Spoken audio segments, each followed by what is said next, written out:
सलाम। जनाब अली वकार, मुझे आज इस उन्वान पर बहुत संभल कर बात करनी है, क्योंकि बात है मेरे उस्ताद की, क्योंकि बात है मेरे उस्ताद की इज्जत और तकरीम की।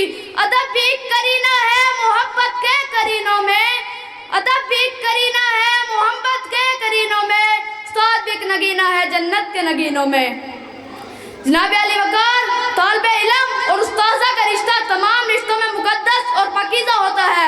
उस्ताद वो है जो गुमान को यकीन में बदलता है। उस्ताद बंजर जमीन को खलियान बना देता है। उस्ताद वो है जो निगाहे चश्मे बसारत को निगाहे बसारत अता करता है।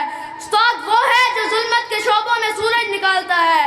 जनाब अली वकार, उस्ताद वो हस्ती है जो हाथ में जुगनू लिए शम्सो कमर से मुखातिब होता है।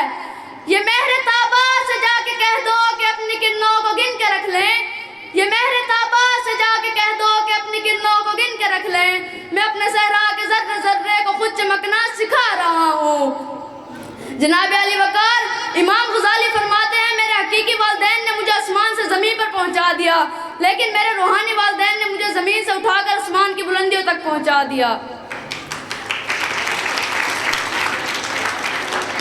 जनाब अली वकार, मैं अपने उस्ताज़ा का तहे दिल से शुक्रिया अदा करना चाहता हूँ, जिन्होंने मेरी शख्सियत को निखारा और पूरा एतमाद बनाया कि मैं आज आपके सामने अपने ख्यालात का इजहार कर सकूँ। जनाब अली वकार, मैं आखिर में सिर्फ इतना कहना चाहूँगा, जिस तरह सूरज को चमक, चांद को दमक और फूलों को महकने की ज़रूरत होती है, इसी तरह माशरे को उस्ताद की ज़रूरत होती है। मैं अपने उस्ताद को खराज तहसीन पेश करना चाहता हूँ।